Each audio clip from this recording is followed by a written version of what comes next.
My name is Olivia. Been a while. I hope you're all keeping safe and well out there as this world continues to go to absolute chaos. Yes, it's been a while. The last video I posted, was it the end of June or start of July?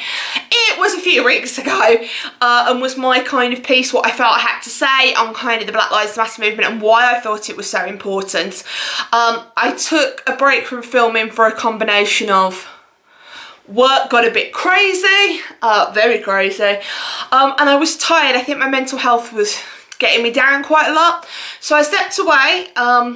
I got through to the end of the school year. It's now summer holidays. Yay! And I decided that, hey, might be a good time to pop in and say hi, which is what I'm intending to do with this video. And the next one, so I'm going to film 2 videos back to back today. Yeah, so I'm back at least for now, so hope you're good, hope you're well.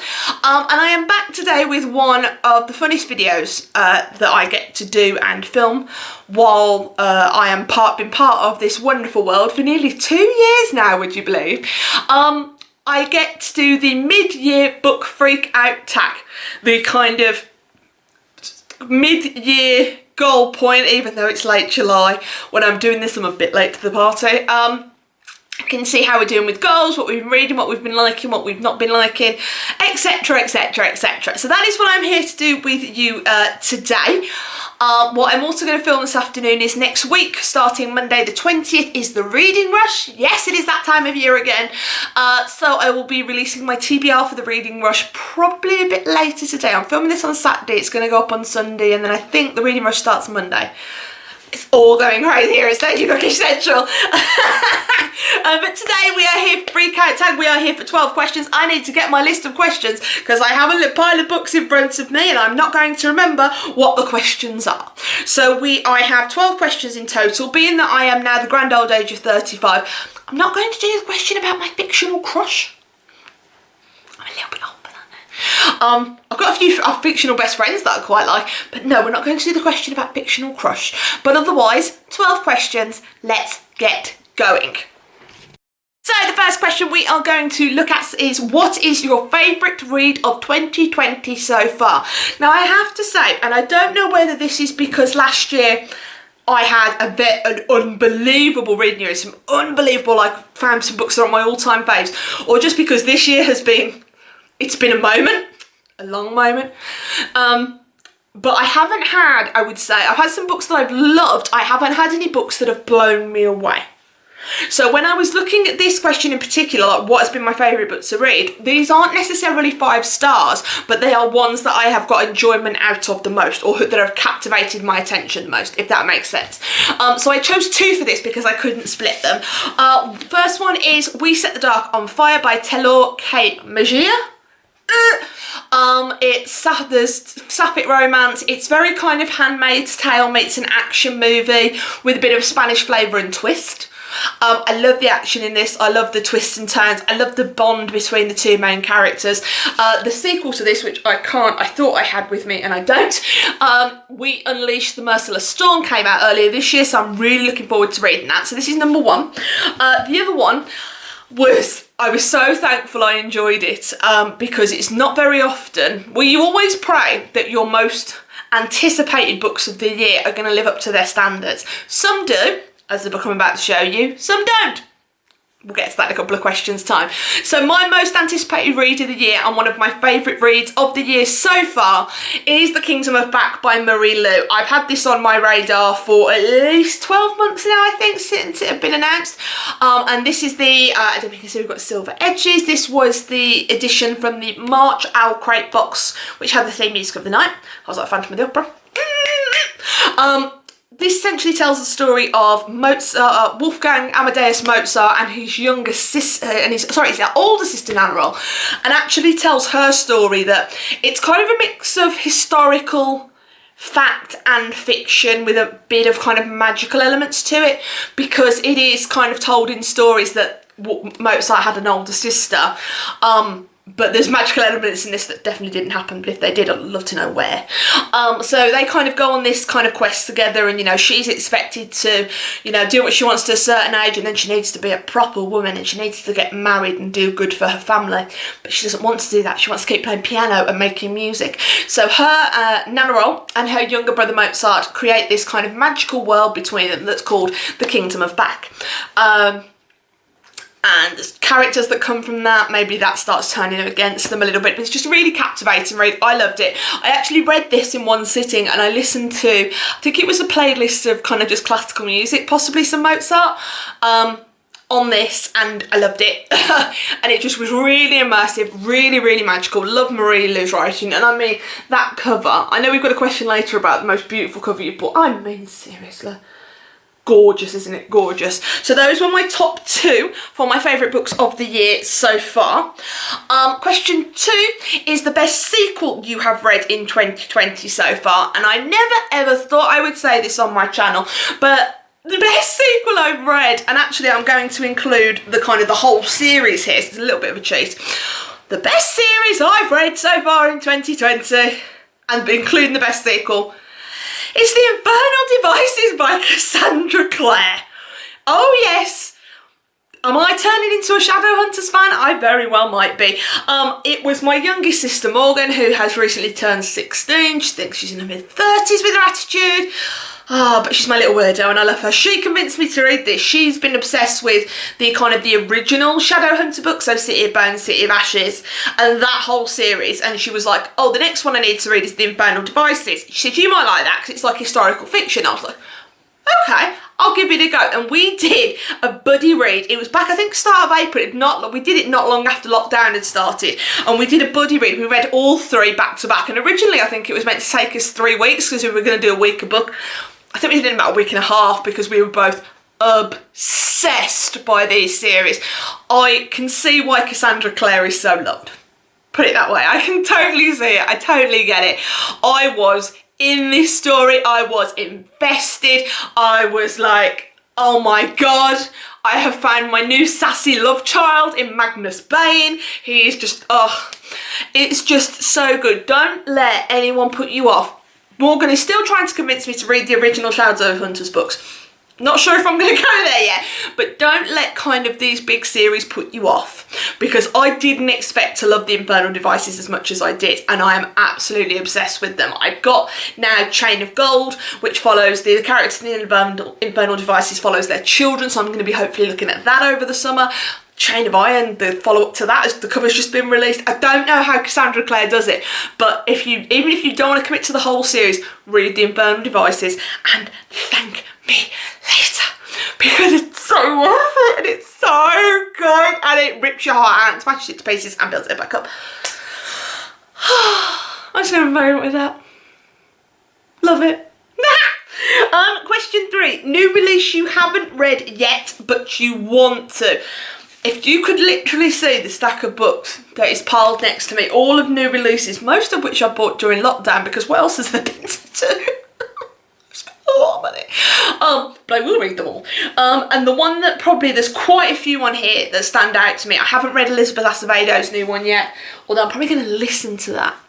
I really want to read All Boys Aren't Blue, which was by George M. Johnson. I've got loads of it, but if you force me to pick one that has been released and I haven't read yet, it would be Felix Ever After by Case and Calendar. I'm hoping my lighting will let you see how bloody stunning this cover is.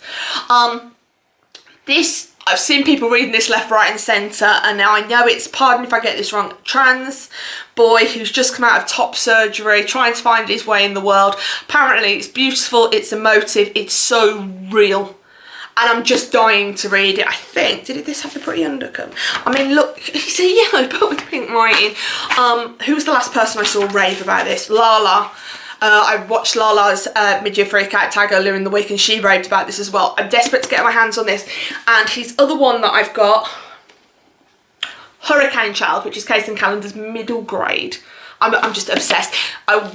Spoiler for the next video I'm about to film. This is going to be on my Reading Rush TBR, because I need to read it because it's so beautiful, so pretty, and he's so precious, and I just can't wait to get involved with it. Okay, straight into the next question. Most anticipated release for the second half of the year. Now, the thing is, I had a lot of, if you go back to my video in January of anticipated releases for 2020, there was quite a lot that were due to come out before the summer. Then COVID happened. So I don't think I have ever seen a more packed few months for new releases than there will be from September till the end of 2020. It's going to be ridiculous, and I have got such a long list of books. I've got so many on pre-order as well, which is just insane. But I was just picking out some of my kind of long list. These are just a few that jumped to my attention. I'm very interested to read Deadly Education by Naomi Novik. I just got a preprint e-arc of that this morning. I'm so excited. I'm really interested to read, I think it's called Majesty, which is the second book in the American Royals series by Catherine McGee. Love the first one. Punching the Air. I don't know the second author's name, but it's E.B. Zaboy, and the gentleman she's written it with is one of the kind of, was it the Central Park 5 or New York 5? If you've seen the Netflix drama, When They See Us, about the 5 young lads that got wrongfully accused of rape and kind of spent their life in the prison system. One of them is the co-author on it, and I've got an e-arc of that as well, which I'm desperate to get to. Cemetery Boys by Aidan Thomas, can't wait. I think I have this right, The Invisible Life of Addie Laurie, which is Victoria Schwab's new one. You know how I'm obsessed with the Gentleman's Guide series. That book was meant to come out in September, then it got moved to 2021, and now it's been moved to December. I can't even tell you. And actually I'm going to mention, there's another one on this list, but I'm going to mention it later because it's 2 books in a duology, and I'll mention it with the other one. That is just a few. If you've got any recommendations that I need to look out for the rest of the year, please hit me up down below with those. Fun. Let's go into question 5. The biggest disappointments of the year. This is going to be the shortest and easiest answer because, I wanted this to be so good and it wasn't. The Ballad of Songbirds and Snakes by Suzanne Collins. Have I even got that the right way around? So, I watched all the Hunger Games movies in a week. Really got reimbursed, really enjoyed it. Did the bad thing, watched the movies, didn't read the books. And I watched all the movies and I was like, yes, I am in this world. I am in, oh yeah, I'm ready. Oh, and it got me invested to start with. I was like, slight spoilers. So it's the origin story of President Snow, President Coriolanus Snow, at the 10th Hunger Games, where he, as a student at the Capital Academy, him and so many other gifted students are assigned to be mentors, and he is assigned to be a mentor of a feisty girl, the feisty female tribute from District 12. And to start with, I was sold. I was like, okay, this is really interesting, because I was so invested in the world, and then it just dropped off and I was like, oh, I really didn't like it. By the end, there was this kind of the big moment at the end where, you know, if you're into the film, it'd be the kind of the villain scene. It'd be like Darth Vader coming up fully kind of masked if you're a Star Wars fan. It's that ultimate villain moment, and I didn't care. I was just glad it was over. I wanted it to be so good, and it really wasn't. So we're going to move on very quickly. Number 6. More important things. Biggest surprise. Like I said, I've had a couple of mind-blowing books, but not a lot. But I think the biggest surprise for me, not that I didn't know what it was going to be, but it kind of blew me away with how saucy it was, in a good way, was Bringing Down the Duke by Evie Dunmore. I love this. This was kind of Pride and Prejudice gets a raunchy makeover. I knew it was going to be romantic, Bringing Down the Duke, you know, it's got, you know, you're getting the idea of romance. This book was absolute pure filth, and I lived for every damn second of it. I'm not even ashamed to say that. I was living my life with this book. I run a sixth form library, right? Students 16 to 18. I would not put this on the shelf. No. I would not put this on the shelves. It would, Evie Dunmore knows how to write a sex scene. She knows how to build sexual tension, and it was just everything that I didn't know I needed, and it was a surprise because I knew it would be steamy. I didn't expect it to be that steamy. This is another one where the follow-up, I don't think it's a follow-up, I think it's kind of a companion novel. I think it's called A Rogue of One's Own. That's out in September as well, and I'm dying to get my hands on that book because that's probably going to just as saucy, you know what I'm saying. Number 7. A favourite new author, which can be a debut author or a new to you author. So thankfully this author is both of those, and it's one of my most recent reads actually. So the author is, and I'm sorry if I'm saying this incorrectly, Adiba Jagidar. But the book is The Henna Wars. If you haven't seen this, please go and pick it up because it is such a warm hug of a book, and I just loved it. I hugged this when I finished it. Another one which I did in one sitting. So you have got, let me see if I can remember this, Nishat, who is originally, she's Bengali Muslim, and you've got Flavia, who is Brazilian. They both go to school in Dublin, Ireland, because of course you do. And at the start of the book, Nishat comes out to her very, very strict conservative Bengali Muslim parents as lesbian. They don't take it very well, but that is part of the story and her relationship with Flavia. But the one bigger part of the story, the idea of the Henna Wars, is at their school they are tasked with kind of a whole year business project, and Nishat chooses to do henna. She's like, this is part of my culture, I've grown up with this, I know about this, I can share that part of me. But the thing is, Flavia and her cousin, who Nishat really doesn't like, also decide to do a henna business because it's pretty. There is talk of racism, there's talk of Islamophobia, there is cultural appropriation, there is kind of LGBTQ rep, there is kind of the rights of kind of young girls to do what they want, and it's just such a good book. And if this is Adiba Jagidar's first book, I'm so excited to see what else she does. Please go and pick this up, please go and give it some love. It is such a gorgeous book and I can't recommend it enough. Let's carry on. Number 8, newest favourite character. This was an easy one for me as well. So this year, another new author to me that I've discovered is Talia Hibbert. And when we're talking new characters, I feel like I need to be in this girl's life. Let's talk about Dani Brown from Taking Dani Brown by Talia Hibbert. So this is the companion novel to Get a Life, Chloe Brown.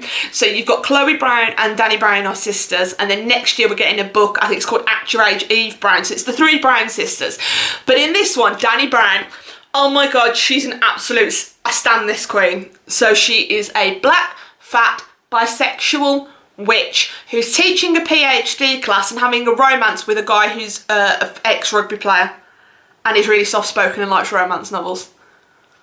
I just love her. She's so sassy, she's so quick, she's so sharp, and she doesn't let things stand in the way of what she wants. She has a few moments of doubt, but kind of the whole premise of this with Dani and Zofia, who is the guy in the image there, I'll show you a bit, is that this is a fake dating trope. So there is, at the place where Dani works, excuse me while I stretch my legs out, the university where Dani works, there is a fire drill. She gets stuck in the lift because that's of course what you do in a fire drill, and Zofia is the security guard in the building, so he rescues her, and essentially him carrying her out of the building, photos of it go viral.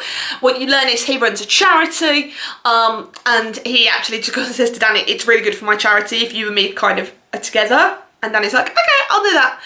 And then they get some sex and but I love her confidence, I love her sass. I want to be friends with Dani Brown. That's what makes her her new favourite character. I want to be friends with this girl because I just adore every single bit of her. In contrast, number 9, a book that made you cry. Now, let's just take a moment with this because not a lot of books have made me cry sad tears this year. I've had some shock tears and some stunned tears, but nothing's kind of made me cry as in upset me. A book that made me cry because I was so swept away by the whole romance and the beauty of it all was Darius the Great Is Not Okay by Adib Khorram. Oh god, this book. This probably is up there with Kingdom of Back and We Set the Dark on Fire as one of my favourite books of the year because, oh my god, this book wrecked me. it destroyed every single one of my emotions and the relationship in it. And I listened to the audiobook, and I'd recommend that because there's a lot of kind of when Darius travels with his family to, is it Iran they go to? Well, the Persian side of the family. So it kind of goes to the Middle East, and having the audiobook helped me learn about the pronunciations and the kind of more traditional things that I wouldn't have known about that culture. So if you haven't read this, please pick up the audiobook. But Darius and Sarab, and the way in the audiobook he called him Darius, and I was like, oh babies! And I just wanted to look after them. And if you haven't read this book, please read this book. Another anticipated release for me in the second half of the year is the follow-up to this. I think it's called Darius the Great Deserves Better. And I was like, yes you do, Darius, you do deserve better because you're a precious little being and I love you. Please pick up this book. This was another book I hugged. So I hugged Nisha and Flavia when I finished the Henna Wars, and I hugged Darius and Sarab because it was just precious. And if my friend Michael's watching, he's probably not. Michael knows how, because I got Michael to read it, and his first response to it was, Darius the Great is not okay.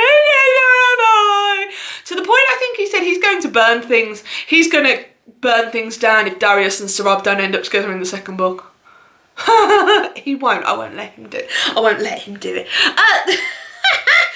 questions to go. 3 questions to go, sorry. Next up, the most beautiful... No, sorry. Book that made you cry, number 9. Book that made me happy, number 10. It's also an absolutely stunning book. So, with lockdown, even though in the UK now... Oh, sorry, you can't see me, can you? Come here.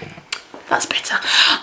Even though lockdown's easing in the UK now, one of the biggest things that is still kind of closed and affected, and I say that because I know, because I have friends that work in that industry, is the theatre. I have missed going to the theatre like hell. So, when I heard there was a book coming out that essentially was a retelling of Les Miserables, which is one of my favourite shows of all time, I knew I had to have it. So I did. The Court of Miracles by Kester Grant. Firstly, can we have a moment for this cover? Look at it, and look at, and hang on, naked talk of it. Look at it, look at that. It's the most stunning thing. But Kester Grant, this is her debut. She's part British, part Mauritian. And this essentially reimagines the story of Les Mis from Eponine's point of view. Now, if you've seen like the film Les Mis, if you've seen the show Les Mis, Eponine doesn't get a good time in the show. So this is, I think Kester's even said this interview, this is the story that Eponine deserves. Sorry, also sprayed edges. Hello. This is the story that, I can't get the light right on this, sorry. Eponine deserves, and it's so good. There's so many nods to the musical, there's so many nods to the characters that you know, I know as a Les Mis fan, I know this is right and the story and the gist of it is right. But there's so much unique take on it, and giving Eponine the story she deserves. There are characters in this who I never would, seeing the show I hate, because in the show they are not very nice pieces of work. I read this and Kester has put them in a position where I now adore them. If you've read this book, knives. I'll just leave you with that. But this made me so happy because it made me just think of my love for Les Mis, and it made me think of all the good memories I have here. And actually, the book for the next question, I haven't read it yet, but that's also going to make us some memories of another fabulous show. Moving swiftly on. Please go and read this if you haven't got it. Go and get Darius the Great. It's not okay. Go and get Henna Wars and go and get this. Please and thank you. Okay. Question 11. The most beautiful book you have bought or received this year. Now, if you don't know the book from the Owl Crate June box, look away now and I'll tell you when to look back. Have you looked away? Right, most beautiful book I've received this year was in the Owl Crate June box. On the theme, All the World's a Stage. I specifically got this box because I knew that this was the book. But never did I imagine when I got it, it would be as stunning as it is. Particularly as it was in the June box and it's not out in the UK till August. That is Where Dreams Descend by Janella Angelis. So firstly, can we appreciate it? Can we appreciate it? Let's just go up. Right, am I right? I mean, look at her. And you've got the most gorgeous spine. And then the back. Stages set, spectacle awaits. Look at those friend pages. And it's signed. This is another one that I've had on my radar for a while with the Kingdom of Back, and kind of when it was meant to come out in June, it got put back. I was like, no! I haven't dug into this. There's Phantom of the Opera meets Moulin Rouge. So Court of Miracles is my Les Mis fix. This is going to be my Phantom fix. I can't wait to get in this. I think Court of Miracles would also give this book a run for the most beautiful book I've bought this year. I'm so excited to get into this. Please, this is another one. Please go and support her. This is her debut book, and it's potentially to be absolutely damn spectacular. And I'm so excited. Question 12.